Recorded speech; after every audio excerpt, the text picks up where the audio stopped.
Hi hello నమస్తే welcome to ఫుడీస్గ్లీ. ఈరోజు వినాయకునికి ఎంతో ఇష్టమైన పెసరపప్పు ఉండ్రాళ్ళ పాయసం ఎలా తయారు చేయాలో చూద్దాం. దీనికోసం ముందుగా స్టవ్ ఆన్ చేసి ప్యాన్ పెట్టుకొని 1 కప్పు పెసరపప్పు వేసుకొని మీడియం ఫ్లేమ్లో దోరగా వేయించుకోండి. పెసరపప్పు వేగాక ఇప్పుడు ఒక కుక్కర్ తీసుకొని ఈ పప్పును కుక్కర్లో వేసుకోండి.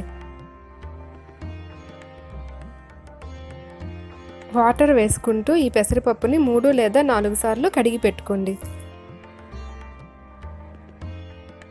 ఇప్పుడు 1 కప్పు పెసరపప్పుకి 3 కప్పుల వాటర్ వేసుకోండి.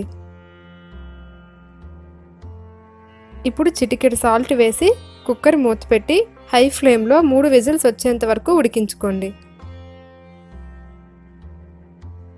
ఈ పప్పు ఉడికేలోగా స్టవ్ ఆన్ చేసి ప్యాన్ పెట్టుకొని 2 కప్స్ వాటర్ వేసుకోండి. ఇప్పుడు చిటికెడు ఉప్పు, 1 టీ స్పూన్ నెయ్యి, 1 టేబుల్ స్పూన్ బెల్లం వేసుకొని వాటర్ని బాయిల్ అవ్వనివ్వండి.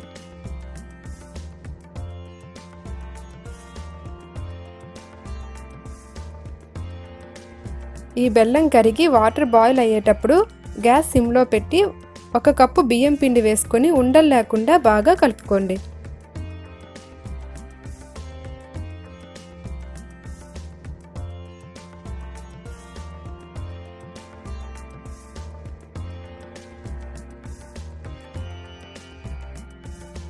పిండి మొత్తం బాగా కలిసాక స్టవ్ ఆఫ్ చేసి మూత పెట్టి 10 మినిట్స్ పక్కన పెట్టుకోండి. ఇప్పుడు ఉండ్రాలు ప్రిపేర్ చేసుకుందాం. 10 మినిట్స్ తర్వాత ముందుగా ఈ పిండి మొత్తాన్ని ఒక ప్లేట్లోకి తీసుకోండి. ఇప్పుడు 1 టీ స్పూన్ నెయ్యి వేసుకొని ఈ పిండి మొత్తాన్ని సాఫ్ట్గా అయ్యేంత వరకు 2 మినిట్స్ బాగా కలుపుకోండి. ఈ పిండి మరీ చల్లారాక కాకుండా కొంచెం వేడిగా ఉండేటప్పుడు కలుపుకొని ఉండ్రాలు చేసుకుంటే ఉండ్రాలు సాఫ్ట్గా వచ్చి చాలా బాగుంటాయి. ఈ విధంగా ముద్దలా చేసుకున్నాక కొంచెం నెయ్యి చేతిలోకి తీసుకొని కొంచెం పిండి తీసుకొని ఉండ్రాలు చేసుకోండి.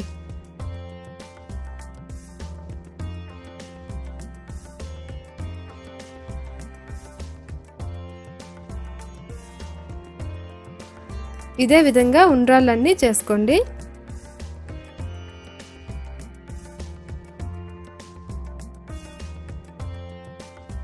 ఉండ్రాలన్నీ చేసుకున్నాక వీటిపై ప్లేట్ మూత పెట్టి పక్కన పెట్టుకోండి.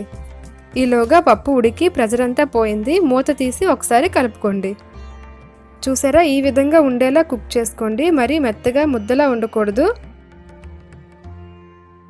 ఇప్పుడు ఈ పప్పుని పక్కన పెట్టుకోండి. ఇప్పుడు స్టవ్ ఆన్ చేసి ఒక ప్యాన్ పెట్టుకొని 1 కప్పు బెల్లం వేసుకోండి.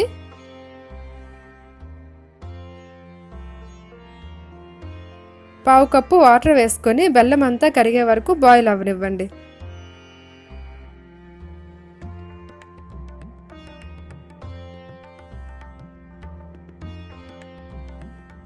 బెల్లం కరిగి బాయిల్ అయ్యాక ఒక ప్యాన్ పెట్టుకొని ఈ వాటర్ని ఫిల్టర్ చేసుకోండి. ఈ విధంగా చేయడం వల్ల బెల్లంలో ఇసుక ఏమైనా ఉంటే మొత్తం వచ్చేస్తాయి. ఈ బెల్లం వాటర్ మొత్తం ఫిల్టర్ చేసుకున్నాక 1 కప్ కొబ్బరి తురుము వేసుకోండి. కొబ్బరి తురుము ఇష్టం లేని వాళ్ళు దీన్ని స్కిప్ చేసుకోవచ్చు. ఇప్పుడు 1/2 టీ స్పూన్ ఇలాచీ పౌడర్ వేసుకొని ఒకసారి బాగా కలుపుకోండి. ఇప్పుడు తయారు చేసి పెట్టుకున్న ఉండ్రాలు వేసుకొని నెమ్మదిగా కలుపుకోండి.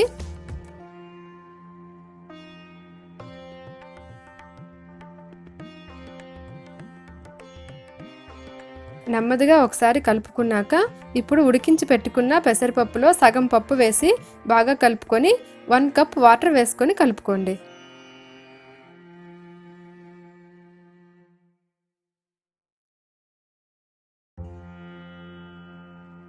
ఇప్పుడు మిగిలిన పప్పు కూడా వేసి బాగా కలుపుకొని సిమ్లో 5 మినిట్స్ ఉడికించుకోండి.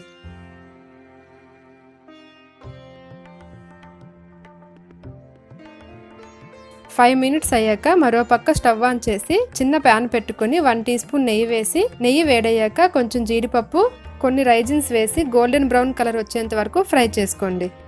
ఇప్పుడు వీటిని ఉడుకుతున్న ఉండ్రాల పాయసంలో వేసుకొని కలుపుకోండి.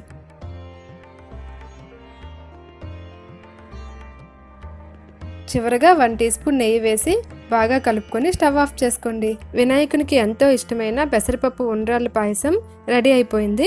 మీరు కూడా తప్పకుండా ట్రై చేయండి. ట్రై చేసి ఎలా వచ్చిందో నాకు కమెంట్ చేసి చెప్పండి. మీకు కనుక ఈ వీడియో నచ్చినట్లయితే లైక్ చేయండి, సబ్స్క్రైబ్ చేయండి. నేను పెట్టే కొత్త వీడియోస్ మిస్ కాకుండా చూడాలి అనుకుంటే బెల్ ఐకాన్ క్లిక్ చేయడం మర్చిపోవద్దు. Okay bye, thank you, have a nice day.